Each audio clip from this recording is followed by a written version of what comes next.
কি চাল কি চাল? আমি চাল চাই চাল। চাল দিয়ে কি হবে? চাল দিয়ে আমি রান্না পাতি করবো না। কি রান্নাবাতি করবেন? আমি তো রান্না পাতি করবো না ফির দিয়ে, তারপর ভাত খাবো না আমি। হ্যাঁ, ফ্রিজে ভাত খাবেন, রান্নাবাতি করবেন। অন্য জায়গায় যান, অন্য বাসায় যান। কেন? তা আমাদের বাসায় আসছেন কেন? আমরা তো আপনাকে টাকাই দিছি। কেন? তাড়াতাড়ি আমার এখানে তো বৃষ্টি পড়তেছে কেন?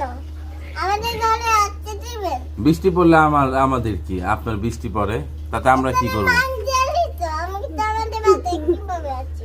মানজালি বাইরে ফেলছি, সমস্যা নাই। আপনার এখন কি সমস্যা কি আপনার? কেন সাড়ে দেড়টা লাগিয়ে দেন? হ্যাঁ, দেড়টা লাগিয়ে দেন চাল না ভাই? চাল কিভাবে নেবেন? আর শোনেন, আপনি বড় লোক না গরিব? কেন বড় লোক আমি? তাহলে বড় লোক হলে আপনি আসছেন কেন আমাদের বাসায়?